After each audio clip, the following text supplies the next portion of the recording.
Ayub bag صاحب، آپ سے میں پوچھنا چاہ رہا ہوں کہ یہ جو کچھ عرصہ پہلے تک، بلکہ میں سمجھتا ہوں کہ ٹرمپ کے سارے دور کے دوران ہی بڑی شدید کشیدگی تھی پاکستان اور بھارت کے معاملات میں، اور اس کی بہت بڑی وجہ یقیناً بھارتی انتہا پسند وزیر اعظم کا ہونا، اور بھارتی انتہا پسند جو جماعت ہے وہاں پر اس کا ایک پورا بھارت پہ ایک قبضہ سا لگتا تھا کہ جیسے پورا بھارت ہی جو ہے وہ شدت پسند ہو گیا ہے، اور اچانک جو ہے وہ مذاکراتی خبریں آنے لگ گئیں، اور ایل او سی کے حوالے سے بھی کہ وہاں پر بھی کوئی سیز فائر کا معاملہ ہے.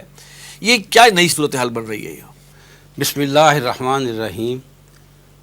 آصف صاحب، جہاں تک پاک بھارت کشیدگی کا تعلق ہے، یہ جو ہی ہندوستان تقسیم ہوا اور دو ملک یہ وجود میں آئے یعنی پاکستان اور بھارت، تو یہ کشیدگی اسی وقت سے اس کا آغاز ہو گیا تھا جو آج تک قائم ہے. البتہ یہ بات آپ کی درست ہے کہ اس میں بڑا نشیب و فراز آئے. کبھی کشیدگی انتہا کو پہنچ گئی، کبھی کشیدگی بہت کم ہو گئی، لیکن یہ کبھی بھی نہیں ہوا کہ کشیدگی مکمل طور پر ختم ہو گئی ہوگی.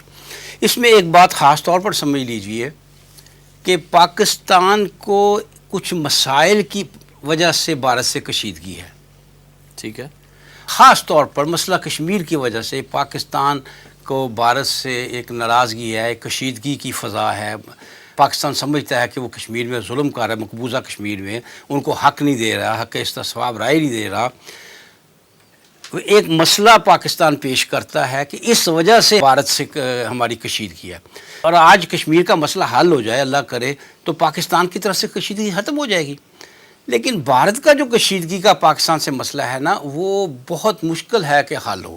اس کی وجہ کیا ہے؟ اس کی وجہ ہے کہ بھارت کو کشیدگی پاکستان کے وجود سے ہے. اصل بات یہ کہ پاکستان جو ہے وہ ہند ماتا کو کاٹ کر بنایا گیا ہے. اور آپ دیکھیے، واقعتاً دیکھیے کہ اگر آپ پنجاب کا خاص طور پر دیکھیں تو ایسے لگتا ہے جیسے کیک نہیں کاٹتے، کچھ حصہ ادھر چلا گیا، کچھ حصہ چلا، کوئی نیچرل باؤنڈری نہیں ہے. تو لہٰذا یہ آپ کہہ سکتے ہیں کہ بھارت کا تو کشیدگی کا مسئلہ حل ہو ہی نہیں سکتا بھارت کی طرف سے. میں بجائے اس کے کہ آپ کے سامنے کشیدگی کی ساری تاریخ رکھوں، ایک وقت لگ جائے گا اس میں سیدھا آ جاتا ہوں. جو یہ جو ایک دم آپ نے کہا کہ مذاکرات شروع ہو گئے، ایل او سی پر سیز فائر ہو گیا وغیرہ. میرے خیال میں جیسے کہ آپ نے بھی فرمایا ہے ابھی کہ جو ہی امریکہ میں صدر بدلتا ہے، عالمی سطح میں کچھ خارجی طور پر کچھ تبدیلیاں رونما ہونی شروع ہو جاتی ہیں. حقیقت یہ ہے کہ جو بائیڈن جو ہے، جب یہ باراک اوباما کا نائب صدر تھا تب بھی اس کی یہ پالیسی تھی. وہ چاہتا تھا کہ پاک بھارت جو ہے وہ آپس میں ان کی کشیدگی میں کمی آئے اور یہ امریکہ کے لیے چائنا کے خلاف کام کرے. اس وقت بھی اس کی پالیسی کا یہی حصہ تھا. اس وقت یہ ہے کیونکہ خاص طور پر کہ افغانستان میں جو ٹرمپ نے معاہدہ کیا تھا، افغان امن معاہدہ، اس کی 1 مئی کو اس کی آخری تاریخ آ رہی ہے. امریکن افواج کا وہاں سے انخلاء ہونا ہے.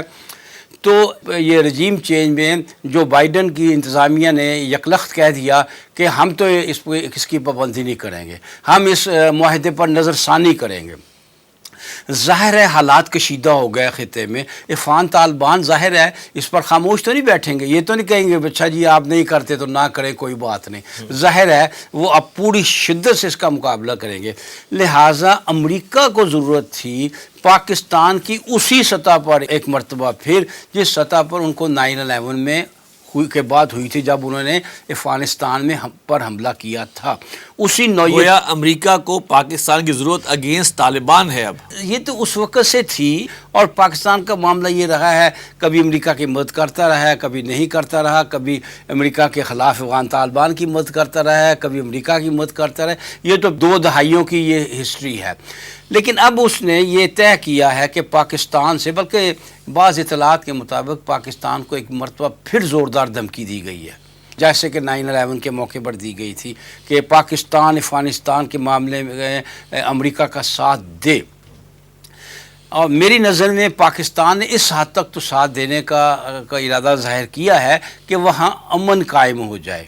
اور لیکن یہ کہ ساتھ ہی یہ بھی کہا ہے پاکستان نے، جو درست بھی ہے، کہ یہ اس کا فوجی حل نہیں ہو سکتا. آپ کو انخلا کرنا پڑے گا فوجی سطح پہ، اس کا سیاسی حل ہی ہوگا. اچھا اب بھارت کے ساتھ اس کا کیا تعلق ہے کہ بھارت کو کیوں کہا جا رہا ہے کہ اس سے تعلقات نارملائز کرو؟ پاکستان کو یہ یقین دہانی کرانے کی ضرورت ہے کہ آپ کو اگر آپ افغانستان میں کوئی رول ادا کرتے ہیں تو آپ کو آپ کے مشرقی بارڈر سے کوئی خطرہ نہیں ہوگا. ہم گارنٹی دیتے ہیں, آپ کی صلح کرا دیتے ہیں, آپ کے معاملات درست کرا دیتے ہیں, آپ کو مشرقی بارڈر سے کوئی خطرہ نہیں ہوگا. اور پاکستان کو کیا حرج ہے بھارت کے ساتھ اس صورت میں کہ کوئی خطرہ نہ ہو تو اس سے مذاکرات کرے؟ ایک تو بات یہ ہوئی, اس وجہ سے مذاکرات ہو یعنی یہ کشیدگی ختم ہوئی اور مذاکرات کی طرف بات آئی. دوسرا یہ کہ وہ جو مودی صاحب اور ان کا بھارت ہندوا بہت جو بلند تھا نا, بہت پرواز کر رہا تھا بہت بلندی پہ. ہند چینی جو جرب نہیں کہنا چاہیے, ٹھیک ٹھاک لڑائی ہوئی ہے, اس میں جو ہندوستانیوں کا حشر ہوا ہے نا, جو بھارتیوں کا حال ہوا ہے نا, جس طرح ان کا فوجی مورال گرا ہے, اس سے وہ فضا سے سیدھا پتال میں چلا گیا ہے مودی صاحب. اس کو اپنی حیثیت نظر آ گئی ہے. اور پھر یہ کہ یہ تو اب خبریں کوئی ڈکی چھپی نہیں ہے کہ اس عرصے میں چائنا نے پاکستان کو عسکری طور پر بہت مضبوط کیا ہے. بہت سے ایسے ہتھیار دیے ہیں جو پہلے پاکستان کے پاس نہیں تھے. گویا ہندوستان کو یہ بھی شک ہو گیا کہ اگر میں چین کے ساتھ جنگ کروں گا تو پاکستان بھی اس میں شامل ہو سکتا ہے. اس کو یہ دکھلایا گیا باقاعدہ. تو ایک تو یہ وجہ بنی کہ اس کا ناک رگڑا گیا تو وہ کچھ مذاکرات کی طرف آیا. تیسری وجہ یہ بھی ہوئی کہ انڈیا کے اندرونی حالات ایسے ہو گئے.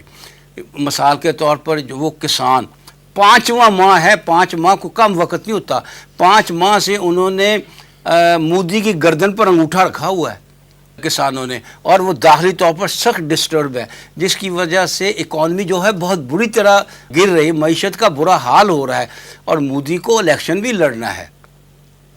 تو یہ بھی وجہ اب اسے سمجھ آئی ہے. مودی کے الیکشن کی تو وجہ اینٹی پاکستان سینٹیمنٹ تھا, ٹھیک ہے نا, اسی بنیاد پر دوبارہ منتخب ہوا, ٹھیک ہے نا. لہٰذا وہ چیز اگر کم ہی کرے گا تو بیسیکلی اپنے جو بھی ہندوتوا والے جو اپنے وہ چیلے ہیں وہ لوز کرے گا. نہیں, وہ بالکل کرے گا. اور میں سمجھتا ہوں اصل میں مودی کو ایک بہت بڑا ایڈوانٹیج حاصل ہے.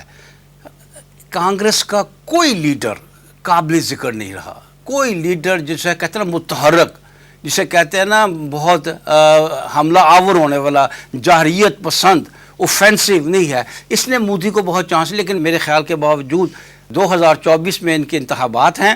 میں سمجھتا ہوں ان وجوہات کی بنا پر اگر وہ اس دفعہ اول تو اینٹی پاکستان نعرہ لگا نہیں سکے گا, اگر لگایا تو وہ ناکام رہے گا.